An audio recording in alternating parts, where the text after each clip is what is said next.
esta pregunta inicial para el doctor Remberto, como, digamos, estudioso del cerebro y del comportamiento humano, ¿cómo es el proceso de asimilación del impacto que genera una crisis tan severa en el cerebro, un choque que estremece, digamos, todos los cimientos de la vida personal, familiar, en sociedad?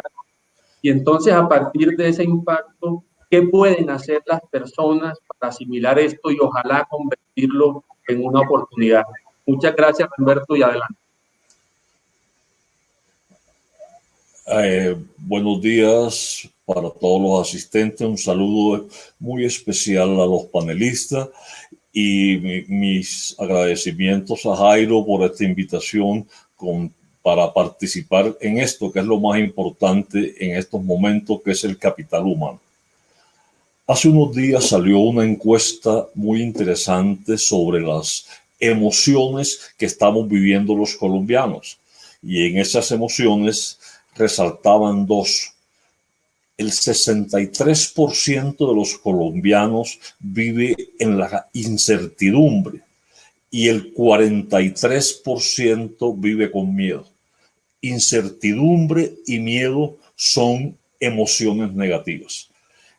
Yo pensaba, ¿de dónde diablos vienen estas emociones negativas? Y la única respuesta que tengo es, además de la enfermedad, la catarata de información que vienen a través de las redes sociales. Entonces la persona sale de una a otro chat, a otra información, y llega un momento en que su automático se enciende y no le da tiempo de procesar y razonar.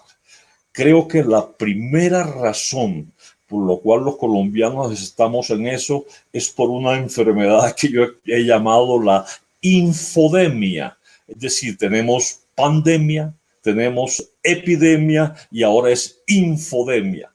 Creo que el cerebro necesita filtrar la información y el individuo necesita buscar fuentes de alta fidelidad y credibilidad para que la información que nosotros procesamos se base en hechos reales.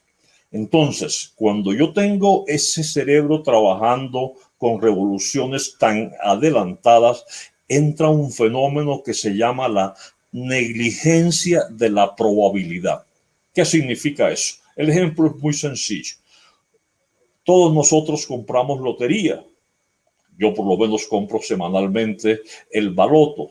La posibilidad real de ganar el baloto, por ejemplo, es 1 en 15,000 millones. No obstante, la expectativa de los resultados es tan grata que yo me gasto la platica y compro el billete. Y tengo, después que compro el billete, unos momentos de ilusiones, de castillo, etcétera, hasta que pasa, pero esos momentos de optimismo ilusorio hacen que yo no razone y compre el billete. Igualmente pasa con las emociones negativas. Cuando las emociones negativas, por esa cantidad de información, me multiplican la posibilidad de adquirir la enfermedad, mi comportamiento es absolutamente absurdo. Entonces yo voy al supermercado, veo el stand donde están los jabones, los alcohol, los gel y arraso con todo. Y luego voy a la parte de comida y compro la comida y no me importa el vecino. Y luego cuando salgo se me olvidó que tenía que comprar la cloroquina y la citromicina por si acaso, porque hay que prevenir, y regreso y compro la cloroquina. Entonces, la negligencia de la probabilidad, cuando son alimentadas por emociones negativas, cambia, pero cambia el comportamiento de las personas. Por eso nosotros recomendamos el equilibrio entre razón y emoción. Algo tan antiguo como cuente hasta 10 antes de tomar una decisión es quizás el mejor medicamento en estos días. Porque ¿qué necesitamos en estos días? Hombre, el funcionamiento adaptativo de los circuitos cerebrales para que la energía sea el optimismo inteligente y no el optimismo ilusorio. Emociones positivas, y las emociones positivas es el sustrato de algo que quizás es, como él dice, la palabra preferida del presidente Duque, resiliencia. Ese es el punto. Tenemos que de esta crisis aprovechar la oportunidad para reinventarnos como personas, como colectivo social, como gobierno y como Estado. Y eso lo hacemos si lo que procesamos son emociones positivas. Emociones positivas, las cuales hablaremos más adelante de dónde empiezan a generarse. La humanidad está esperanzada mucho en el desarrollo de la vacuna, pero la vacuna va a demorar un año, año y medio, dicen los científicos. Y en ese sentido, para seguir creando conciencia y empoderando a las personas, me gustaría preguntarle a Remberto, ¿qué se puede hacer desde el hogar, desde la familia, para no depender y no estar sujetos al desarrollo de la vacuna en el tiempo, sino nosotros mismos en la unidad más nuclear de la sociedad, que es la familia, empezar a cambiar esos hábitos y mejorar nuestro cuidado familiar y personal como condición básica para la construcción de capital humano y capital social? Jairo, yo creo que esta pandemia ha enseñado mucho, mucho no, muchísimo. Lo primero es que colocó como núcleo de la sociedad a la persona como un ser humano. Por eso a mí me parece que la dicotomía entre salud y economía no es relevante. Aquí lo importante es la vida, y la vida la articula por un lado el bienestar, pero también la fuente de ingresos para ese bienestar. Entonces aquí es la persona humana el centro de la atención de todas las disciplinas. Yo quiero hacer como una analogía sobre qué ha pasado con esta pandemia, y para eso me voy a retroceder un poquito a ese clásico del oeste que todos vimos, lo bueno, lo malo y lo feo. Cojamos en esta pregunta estrictamente lo bueno para el individuo, lo bueno para la familia y lo bueno para nosotros como colectivo social, como sociedad. Para el individuo, por Dios, es el tiempo de la reflexión, es el tiempo de la meditación. Si nosotros pudiéramos extender esta palabra a toda Colombia, les garantizo que la ingesta y la automedicación de ansiolíticos disminuiría. La meditación para el cerebro es un bálsamo que le permite ordenar sus pensamientos y establecer, como todos han dicho, un gran vínculo a través de los seres sociales que somos. El espacio para la reflexión y el espacio para la meditación. Paralelamente, la gran oportunidad de aprendizaje. Usted sabe que la mejor vitamina para el cerebro es aprender algo nuevo. Los que estamos en estas edades ya podemos incursionar en todo lo que son las teleconferencias, los televideos, las teleconsultas, en fin. Es decir, es el momento de aprender. El aprendizaje de algo nuevo es el mejor estímulo que puede recibir el cerebro. Entonces fíjate que hay ganancias que yo califico como lo bueno. Como familia, por Dios, quizás eso ha sido la mayor ganancia de esta crisis. La familia como núcleo de la sociedad y como elemento de cohesión social. Es que nosotros en este automático en que andábamos no teníamos tiempo de familia. Cada uno andaba por su lado y los momentos que añorábamos todo de comer juntos y todas estas cosas se nos habían escapado y no los valorábamos. Entonces, la familia como instrumento de cohesión social vuelve a tomar el sitio que le corresponde, pero no solamente como cohesión social, sino como generadora de pensamientos y de emociones positivas, que son donde se genera la resiliencia del individuo. Se ha demostrado en muchísimos estudios con resonancias magnéticas funcionales que aquellos individuos que tuvieron durante su infancia y crecimiento un ambiente de familia son los individuos más exitosos y más resilientes. Entonces, la familia ha recobrado una gran vitalidad, y eso qué bueno es para una sociedad como la nuestra, que está descompuesta por varias coyunturas.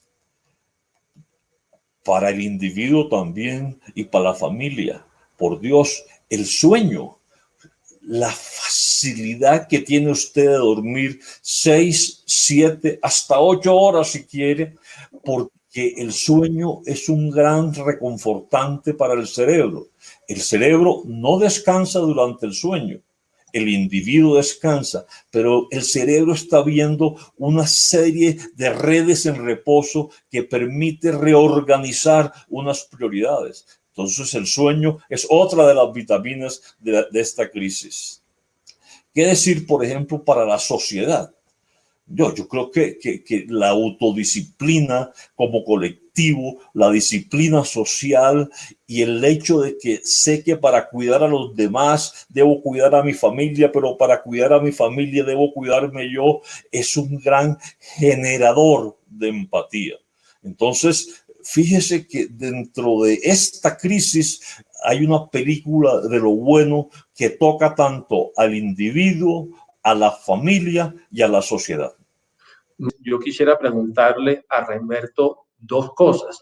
Uno, ¿qué le va a quedar al país como lección y aprendizaje en cuanto a lo que tiene que ver con la gestión del capital humano en salud?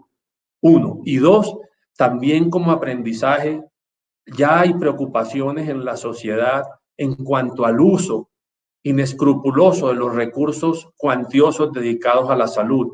¿Qué le puede quedar también al país en términos de fortalecimiento de la transparencia a la que invitaba Andrea y de buen manejo de los recursos públicos desde el punto de vista del comportamiento social, desde el funcionamiento individual? ¿Qué nos pueden quedar en esos dos frentes? Jairo, hace un par de semanas escribí un artículo titulado La peor enfermedad, y decía textualmente que la peor enfermedad no es el coronavirus. La peor enfermedad es el coronavirus en un ambiente como el que estamos viviendo, en donde el caldo cultivo es la corrupción. Y esa es la gran realidad, desafortunadamente.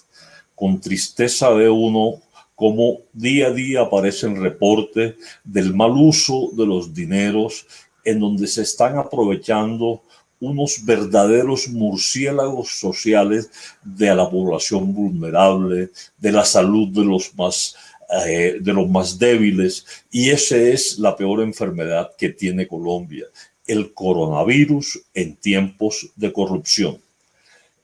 En una de las conferencias que tuve el año pasado, me preguntaban, doctor, ¿usted cómo define la corrupción? Y no sé, esas analogías que de pronto vienen, le dije, mire, para mí la corrupción es como la peste negra. La peste negra fue la primera, por decirlo así, pandemia registrada por allá en el siglo XIV, que azotó al continente europeo, en donde el vector era la rata, y en la rata llevaba una pulga que picaba al individuo y lo contagiaba de esa bacteria. La peste negra mató casi 50 millones de europeos. La corrupción en Colombia se roba 50 billones de pesos. Por Dios, Eso no puede ser, eso es inaudito. Es decir, ¿cuánta plata falta ahorita para comprar las camas de hospitales de aquellos que utilizaron el cartel de la hemofilia, de aquellos que utilizaron el cartel de los ancianos, de aquellos que aprovechándose de los débiles utilizaron el cartel de los pacientes con el síndrome de Down? Entonces, la corrupción en esta pandemia va a ser un catalizador del caos social en una forma impresionante. Pero vamos al siglo XIV y fíjense que a veces repetimos la historia. El término cuarentena, ¿de dónde viene? Los italianos extendieron lo que hicieron la gente de Marsella a 40 días para que los barcos que venían, las personas, los pasajeros estuvieran aislados no 30 sino 40, y de ahí el término de cuarentena. Mire, yo sé que el tiempo es corto para hablar del cerebro corrupto, que es un mal social generalizado, pero creo que hay que buscarle respuesta, y la respuesta empieza con cero impunidad. Nada de casas palaciegas para que estos bandidos disfruten lo que han robado. Cero impunidad. Recuerdo que uno de mis interlocutores me decía, pero doctor, cero impunidad, yo no pertenezco a ninguna IA, yo no soy de la Contraloría, yo no soy de la Procuraduría, yo no soy de la Fiscalía. Y le dije, no señor, eso es cierto, pero usted pertenece a la más importante, la ciudadanía. Y aquí nosotros tenemos una serie de escalonamientos para proceder.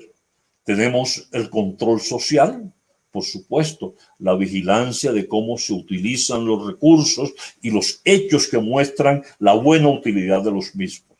Tenemos la sanción social. Podemos denunciar, podemos decir, esta plata que iba para este hospital se la robaron. Mire, la vigilancia de la ciudadanía. ¿Cómo un individuo que se gana un salario promedio en un hospital, por Dios, va a estrenar carro en esta época de pandemia? Hágame el favor, hombre. ¿Cómo van a comprar fincas en esta época en donde todos estamos absolutamente conmovidos por lo que nos está pasando? Esa es la sanción social. Pero yo creo que esos dos escalonamientos no son suficientes. Hay que utilizar el tercero que tenemos como sociedad civil, la muerte social. Estos individuos no merecen ningún agasajo, ningún reconocimiento. No merece que los acompañemos a ningún club. Estos son individuos que la sociedad tiene que rechazar, y rechazar porque lo que están haciendo es inhumano. Yo creo que muy bien, muy claro, digamos, el mensaje, y muy también clara la necesidad de la sociedad de protegerse contra esta pandemia que tú mencionas. Y yo creo que ahí, en el mediano y largo plazo, la mejor protección, además de todas las medidas legales y sociales, es la educación.